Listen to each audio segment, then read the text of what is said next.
Te aloha, te whakapono, me te lang I malie, tatu e. Kia ora everyone, my name is Xiaochuan Gao. Hopefully you will like the song I just shared with you. Before I start my self-introduction, I want to share with you my kalakia. Kalakia mo te ata, kia hola te malino, kia whakapapa pona mo te moana. He hoa langhi ma tato e te langine. Aloha ato aloha me. Tatu e tatu katoa. Hui e taki e amene. My pepeha. Ko Mountai te moa, ko Bohai te moana. Ko Yellow River te awa, ko Chilo Dadi te whainoa. Ko Chinese te iwi, ko Xiaochuan go toko ingoa. Ko Auckland Kindergarten Association te kua, ko Macy Auckland aho, tina koto, tina koto, tina koto, katoa. 大家好，我的名字叫高小川，我来自中国，我的家乡是在山东，我生活在新西兰已经6年了。我曾经是一名幼儿园的老师，现在我即将成为一名中学老师。很高兴认识大家。Next, would like to share with you my fakatoke. Kotelio toku tuakele, kotelio toku ahole, kotoku lio ti ora. So it means language is my identity. Language is my uniqueness. Language is my life. 4 years ago, I got this fakatoke from one of my preschoolers' father, and he's a Maori. He shared this fakatoke with me because he wants his child could speak Maori fluently, and he wants his child to be proud of a Maori because Telio Maori is very important to him.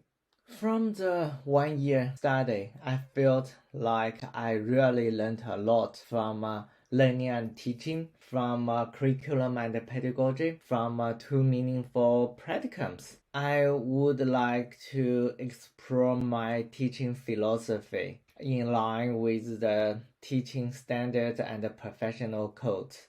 From my perspective, my teaching philosophy is an ongoing progress. So it means it's not like one stop. I need to develop my teaching philosophy through my teaching and learning. The first part of my teaching philosophy is really important to build treaty-based partnership with my akonga.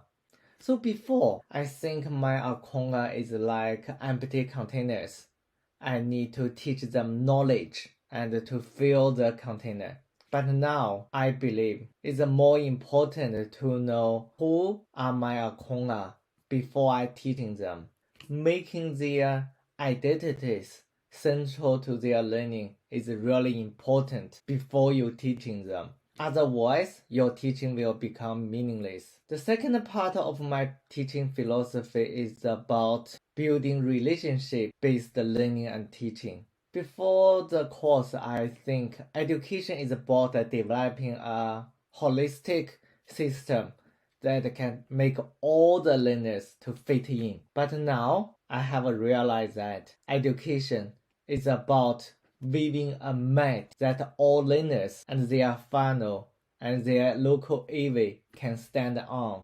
Implementing relationship-based learning and teaching, it means building relationship with akonga, with akonga's funnel, and with akonga's AV is really important in his learning process. For example, as a kayaker, sometimes you may feel is your teaching strategies not working on some students, probably some students with additional learning needs. What will you do is not make the student to fit in your teaching strategy, fit into the system. And you need to change the lens that make a change could fit the student learning needs and include them into the learning, into the classroom, and let them feel a sense of belonging. So you need to build a relationship with them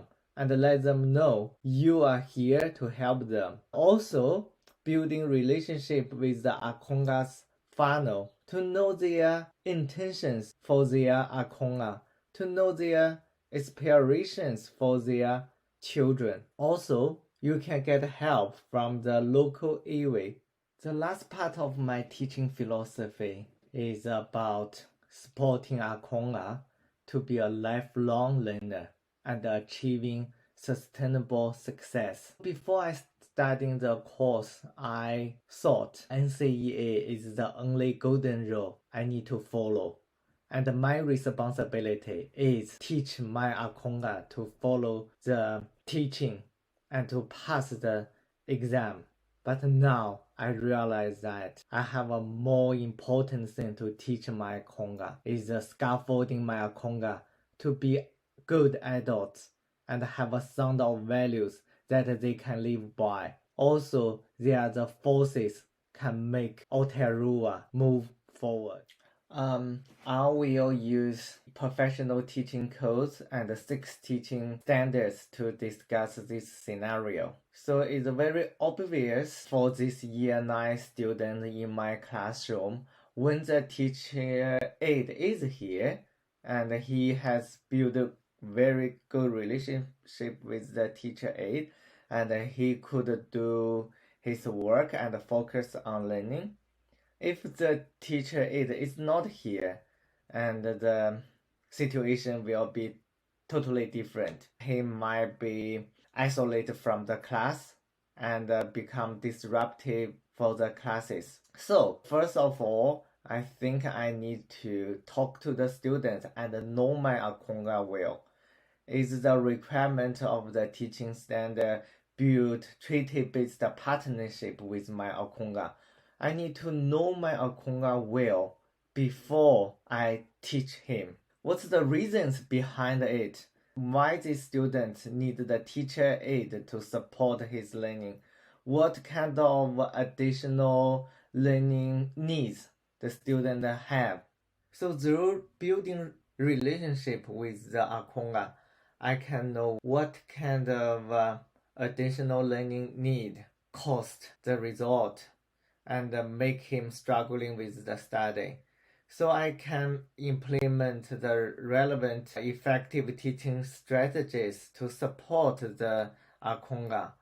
Or I can attend some useful professional development to enrich my knowledge about this special learning need. It will make my teaching strategies more effective through building the relationship with the Akonga.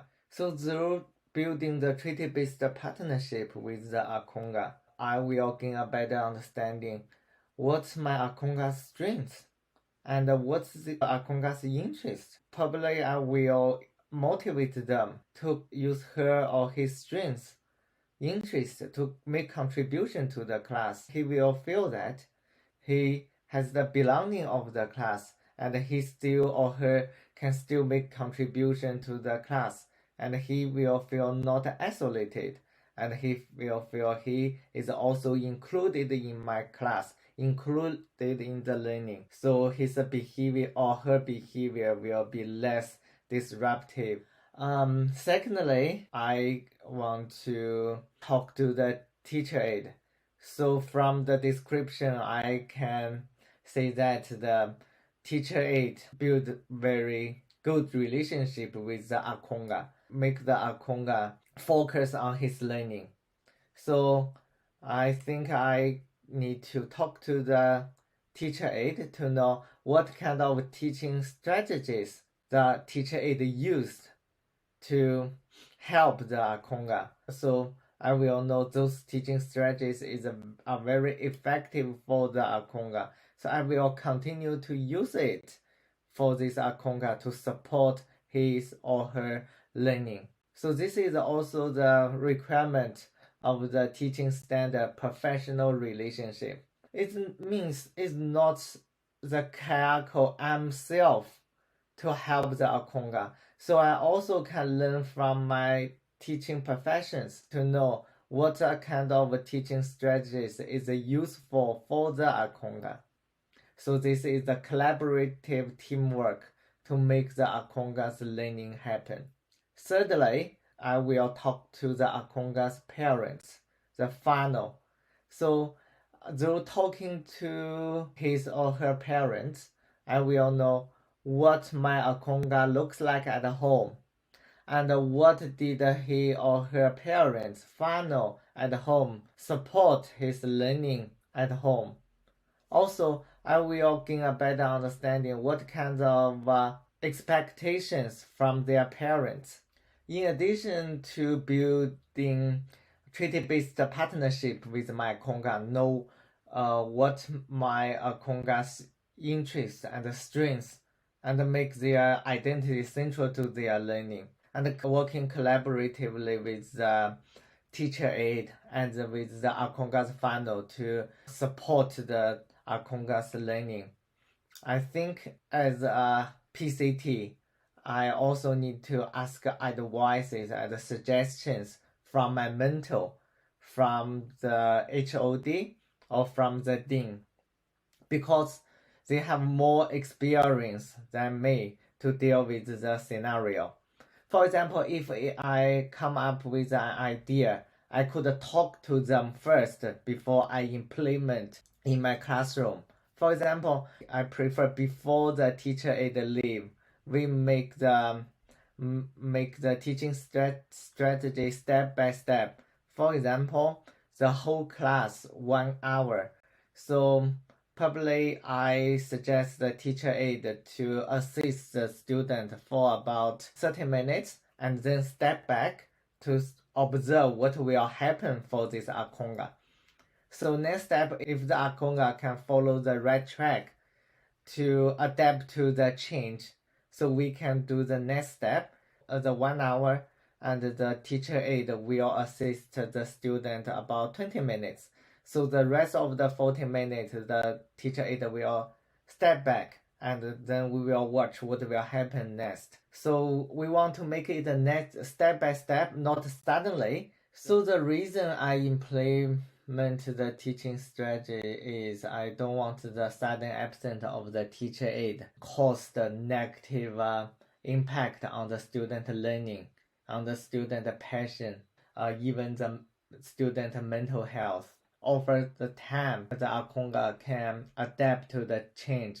Although the teacher is not beside the akonga, he still can feel a belonging of the classroom, and also he still can feel I'm the person here to support the akonga. Also, I also need to talk to my mentor, talk to the HOD and dean if the teaching strategy doesn't work, and I need also guarantee other student has a very positive learning environment. So probably we will talk to the inclusion center and ask hopefully through my approach, the year 9 akonga could feel a sense of belonging of my class and feel he's included in the learning. Also, the other students can have a positive learning environment to study. At the end of the presentation, I want to express my appreciation to all the lectures from Massey University. Through the year, I really learned a lot and grew a lot.